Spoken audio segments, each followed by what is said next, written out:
Hello and welcome to Rolling in Mills, and today we have Federico Fellini's 1972 film Roma. Now, Sean here hasn't actually seen any Fellini films, which is probably sacrilegious in some way, but I think that we both had kind of different conceived expectations. I had no expectations. That is an expectation in itself. Yeah, though. true. Because I'd never seen any Fellini, and I don't even know this is directed by him because all he said is, "Hey, come watch Roma," and I'm like, I'd heard of, I knew he directed that, a movie called Roma, in the distant memory banks of my head, but in the moment, I was just I had no idea what I was going into. This is a little bit impromptu.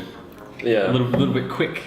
But so you went in with no expectations, which is a thing in itself, and I kind of went in with I'm not huge on Fellini. I like La Strada a fair bit, but everything else he's never really clicked with me, and so I kind of went into this with his kind of directorial style or his type of film in mind. All the ones I'd seen were pretty much in line with each other. It's not consistent. Consistent. What kind of style is going on there? Are they straight narrative sort of films? No, not exactly. Like 8.5 is very very dreamy. It kind of has the non-linear almost. I mean, this Roma is very abstract compared to. I think I have to stress that. Very abstract compared to his other pieces. They're typically character dramas. Like La Dolce Vita is it's literally like a love story, huge love story. Yeah, I mean, wasn't 8.5 was kind of based on his. It's very autobiographical. And this kind of was too. But it was much more loose and much more. The first Roman image I can recall is this one: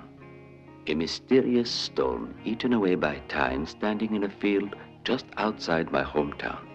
It doesn't feel structured. It's very strange. It's structured in the most ambiguous, dreamy, almost anthology film sort of way. But it isn't. Most anthology films are very distinctly part 1, part 2, part 3. This story. This kind of just in my mind, trying to recollect the film for this review, I can't even think how certain scenes transitioned into each other, and these scenes were traveling 30 years in time and then backwards in time, and then there's all kinds of anachronisms inside the things as well. They're wonderful. And just kind of for context, I'm not really sure how strongly you felt this, but for me this was kind of like a proto Holy Mountain in some ways. Like it had the kind of the fetishization of the military, in particular fascism, and this kind of bizarre. It is kind of anachronistic. I mean, there's you've got Napoleonic troops walking past in a train station. You've got soldiers and stuff. Yeah, like Mussolini, fascist era. There's all kinds of stuff going on. But then you've also got periods in which it does actually travel back to that era. There's two defined timelines. You've got the his childhood and his young adulthood in fascist Italy, and when he moves to Rome and stuff, and that's very clearly defined. And then you also have the modern 70s. Modern 1972 Rome, very specifically 1972. And they contrast that too. They have to, and also play simultaneously, which is very interesting. I think Fellini himself actually even has a cameo in the film.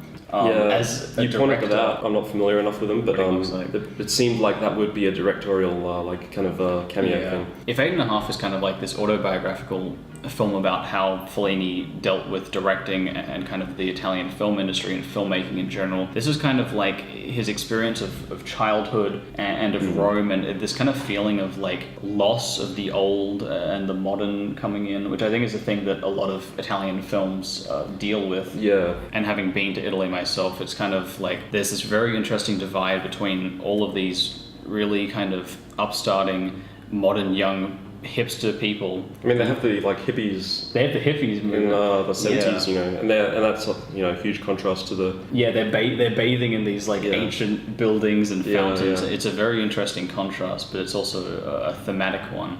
I think one of the most, at least thematically obvious periods in the film is one in which these archaeologists begin to dig up a subway under Rome, and they just start discovering, the history of ancient Roman civilization. Because they find all these frescoes in an ancient Roman house. Yeah, a perfectly preserved Roman paintings inside this exquisite house, and the modern air flowing in destroys Yeah. all the artworks, which I thought was a little bit on the nose, but it's still a very interesting concept, I suppose. Yeah, I mean, I think this is drenched in so much like context. I mean, I felt like I had to know a bit more of my Italian and Roman history to, or like be like someone who's lived in Rome to really fully appreciate. And even this. in that era, having grown up in World War II, and that's the other reason why I kind of drew parallels to Holy Mountain, is that feels like such a culturally entrenched or religiously entrenched film where you're kind of being invited into this very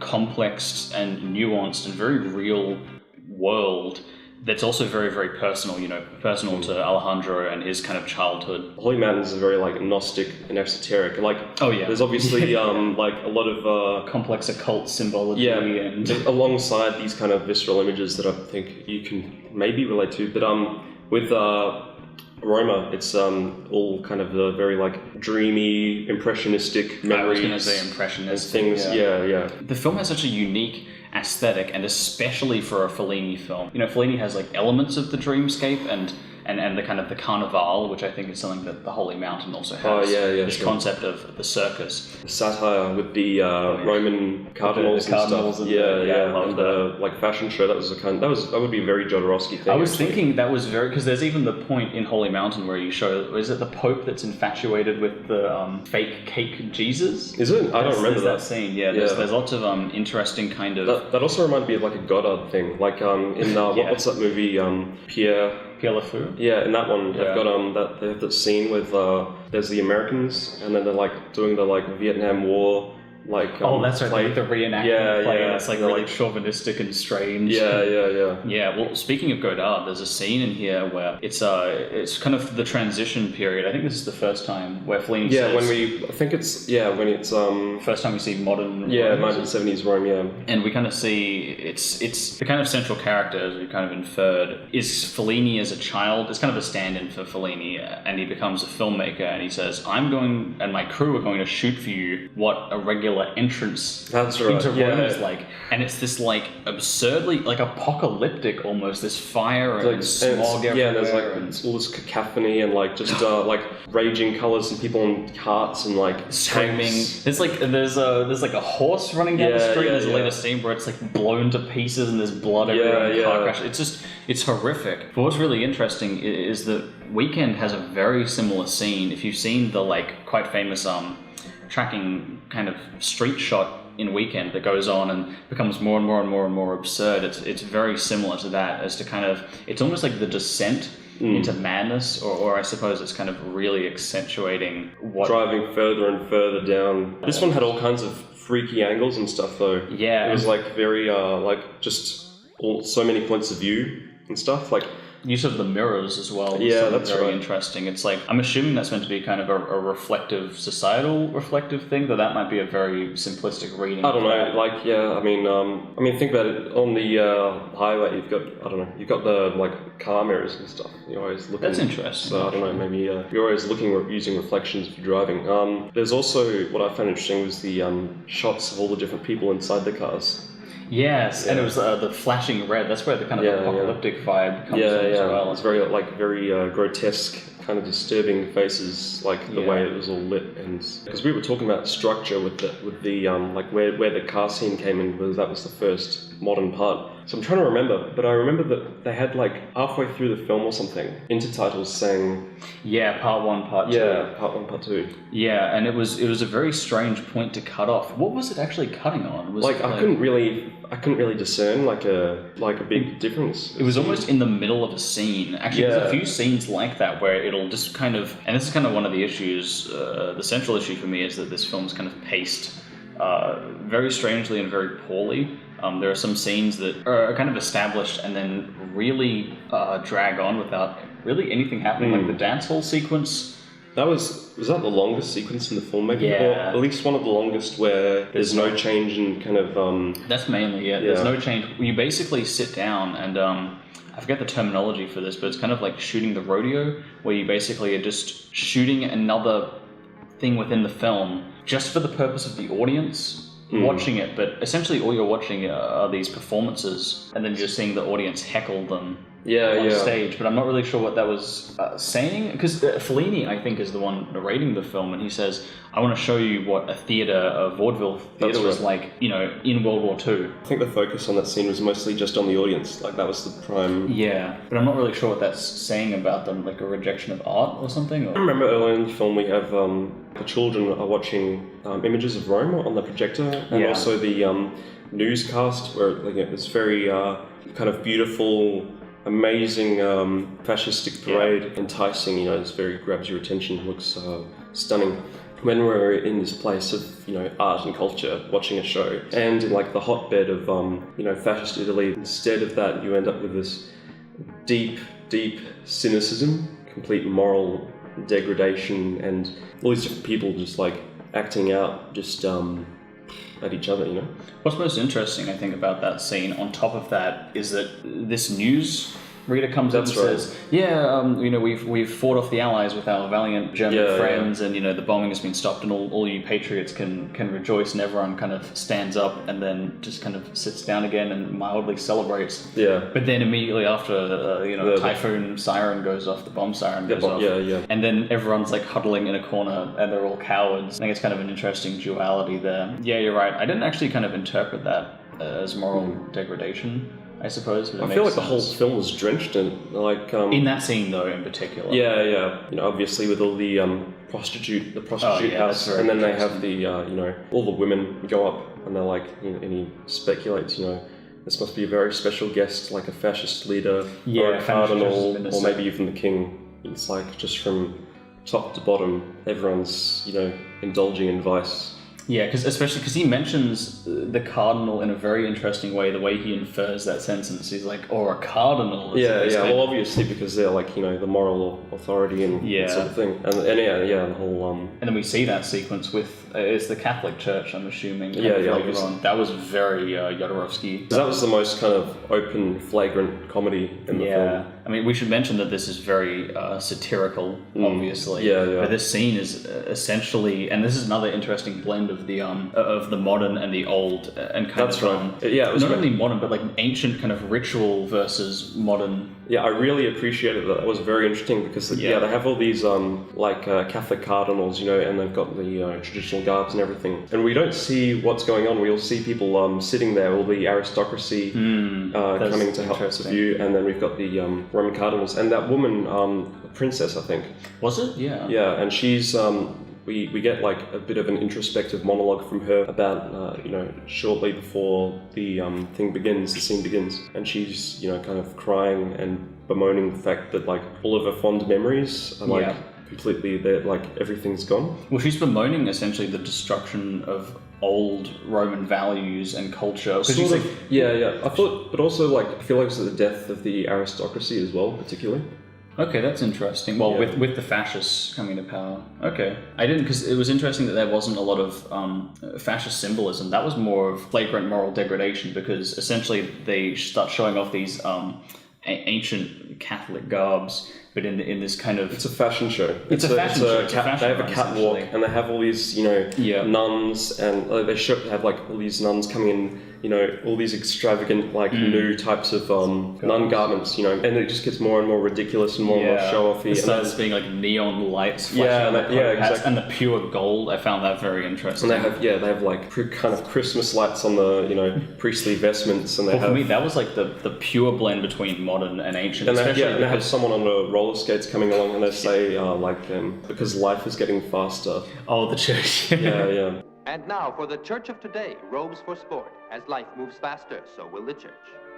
Because that was 70s, that's during the period when the church, you had Vatican II in like the 60s, and that was when the church underwent like a kind of a big change, and there was kind of a struggle for identity in the modern world. I actually never knew about that. Because Vatican II was this big council that they had. there's something called the Spirit of Vatican II, which is the way a lot of the kind of council was interpreted, and there was a lot of change and disorder within the church. You had different interpretations of what's going on, and like, I mean, you think about how integral Catholicism was to Italian society. That would have been like just the interesting duality between, you know, traditionalism and modernism, and the I mean, that's kind of the centerpiece of the entire film is about that. And there's even that little speech that, is it an American person does at the end? Do you remember he talks about illusions and the Oh, that was Gore Vidal. He's Really? Yeah, the author. Well, I suppose you're going to ask me that inevitable question, why do I live in Rome?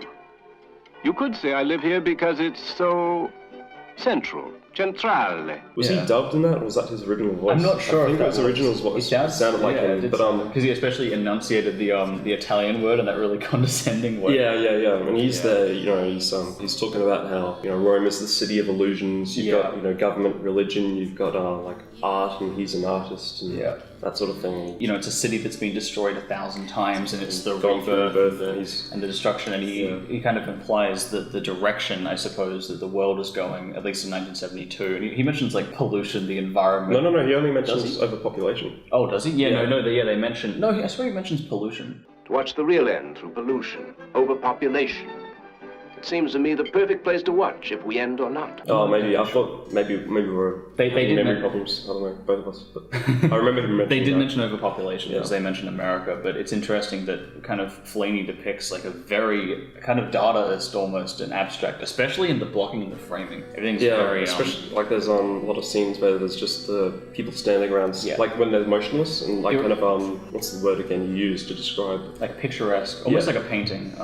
You haven't seen any Jacques Tati films, but there are kind of several moments that reminded me of Playtime. Jacques Tati does the everyone is stationary. I've seen shots from that, and that definitely. Well, now that I'm thinking about it, there's even a sequence, the nuns with the dove hats. They mentioned, this is hilarious. They mentioned it's like for cathedrals that don't have good ventilation. But there are a few nuns in Playtime that, as they walk along, their hats also do that. But I believe Playtime came out before this, so. But yeah, that's kind of the centerpiece of the film, that idea of illusion and the old and the destruction and the kind of the direction that society was going, especially for Rome, that he kind of presents and says, well, he implies that it's the final destruction. Yeah, Gore Vidal was saying, like Rome, like it's kind of the centerpiece, or like the, because he describes it as like a city of sensuality, and the movie is very sensual. That's all we get. We only get sensual perceptions and bits of experience. We don't get like information much. Well, it's what even Fellini's stand-in describes the different scenes that he shows you as painting a portrait of Rome. It isn't a full view. It's like a series of very emotionally charged and specific aesthetical kind of pieces that create this. Well, it's very impressionistic almost in the paintings. When the film itself is an illusion about, you know, the illusions of the city of Rome. I mean, it goes through, you know, all the different, you know, cultural archetypes, and at the same time it just shows like Italian people being Italians and stuff. I don't know. Oh yeah, there's that whole extended dinner sequence where it's just Italian eating. Yeah. I mean, that was a little bit almost hellish. Like you can just feel this heat and this kind of almost claustrophobia, violent social atmosphere. You know. Well, that's kind of it. It's just being submerged in these different set pieces that are in themselves very, very exaggerated in a very theatrical way. There's lots of kind of theatrical. Yeah, it doesn't hold back at all. It's not. No. It's very like, you know, indulgent. Yeah. So they all gather around the fettuccine di abbacchio arrosto, the lumache, testina di vitello, capitone, coda alla vacinara, cervello fritto. You know, it's a very interesting piece. I'm not sure how I'd actually rate the film. I just don't know. I mean, the most disappointing part of the film for me, and I think this might be like something where it's just like incommunicable. Like, I feel like this could have been part of like Fellini's psyche, like something that grabbed him, but it just didn't affect me at all. That motorcycle sequence through the sea of Blood, I felt like that was just kind of a bit indulgent, bit meaningless. It didn't affect me. It was just kind of like, okay. Well, because the kind of it's a very short scene, almost tacked on at the end, where it describes it's kind of to close out the film, almost going from day to night. Yeah, it feels like one of those things where you're just shooting footage, and then like you come back later and you're like, oh, I need to do something, so just put this footage here. Yeah, It's like, as like a placeholder, and then it just makes its way into the final film. Yeah, no, I was a little disappointed by that, but it wasn't really enough to be a massive detractor. It isn't like change the film, but yeah, it's just one of the things that like stood out to me as like giving me like a feeling of negativity towards the film. That's a fair criticism. Yeah. I think my main points with it, it's inaccessible from an outsider point of view, which isn't really a criticism of the film. But it makes it harder for you for to a foreign approach audience. and to like make a statement Immediate about reading the film. about it as well. But I had the same issue with Kurosawa's Dreams, where that whole film is just, I mean, it's so culturally drenched in Japanese folklore, and it's just, from an outsider point of view, you're just never going to get the same experience. And then two, I think there were just some pacing issues where it really is not doing a huge amount for me. Kill him! Kill him!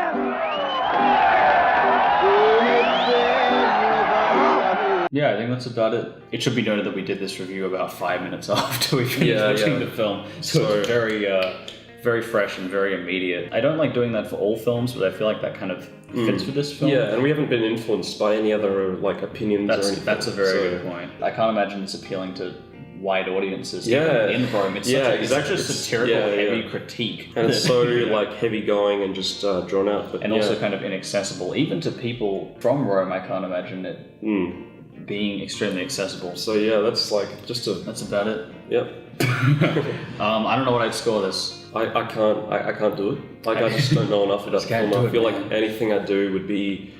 It's the sort of film I want to see it 4 more times before I give it a numerical score. But I don't know if I have the energy for that. Yeah, no, let's do it now 4 more times. I don't know. I'd give it a heart because I don't know what score. I like it though. I like it a lot. It might be my favorite Fellini. Yeah, no, it certainly was. It's your favorite Fellini. Yeah, but it's certainly like a strong experience. Like I wasn't bored. There were lots of bits that jumped out of me as really like engaging and really like strong and well, like impressive. Yeah. And not just impressive, but like powerful. So, I'd say powerful. I wasn't prepared for how good it was going to be. I think. Like from the opening, I'm like.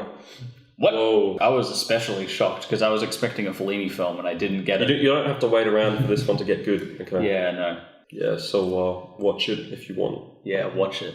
I don't know, you might not like this film if you like Fellini. Yeah, I mean, I went in blind and I liked it, so it really just depends. Yeah. Cool, alright. That's it. Goodbye.